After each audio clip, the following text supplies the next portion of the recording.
On September 6, 1901, William McKinley became the third U.S. president to be cut down by an assassin's bullet.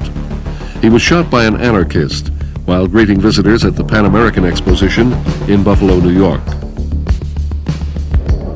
Although doctors initially felt the president would recover, he developed an infection and died 8 days later. McKinley had recently been elected to his second term in office. His first term had been dominated by foreign policy issues. McKinley had propelled America onto the international stage and ended a long period of U.S. isolationism.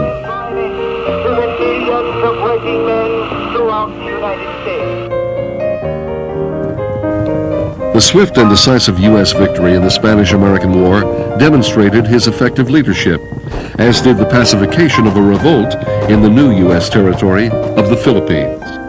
Still, another foreign problem confronted the McKinley administration in China. The U.S. was one of many international powers vying for newly opening markets in Asia. In the subsequent Boxer Rebellion, led by Chinese opposed to Western influence, many Americans were killed. McKinley attached 5,000 U.S. troops to an international expedition that successfully rescued Western residents in China. As the convention and election of 1900 approached, McKinley's stature within the Republican Party and his popularity with Americans was high. The only significant debate within the party concerned the vice presidential nomination, as Vice President Garrett Hobart had died in 1899. Despite the similar personal styles, McKinley allowed the convention to choose Theodore Roosevelt as his running mate.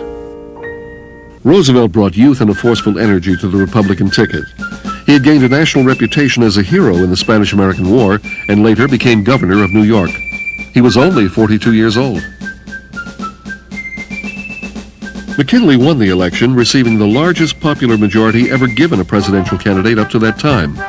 Inaugurated a second time on March 4, 1901, McKinley looked forward to a new term that would focus more on domestic issues than on foreign policy. However, 6 months later, fate intervened. William McKinley, the 25th President of the United States, was dead. Within hours, Vice President Theodore Roosevelt was sworn in as his successor. Justice was swift for the president's assassin. As McKinley was being laid to rest, his assassin, Leon Czolgosz, was being indicted for murder. The assassin claimed that he had acted alone and believed the country needed a change of leadership. After confessing, he was convicted and sentenced to death. 7 weeks after his crime, the man who had murdered a president was sent to the electric chair. This is the actual footage of his electrocution.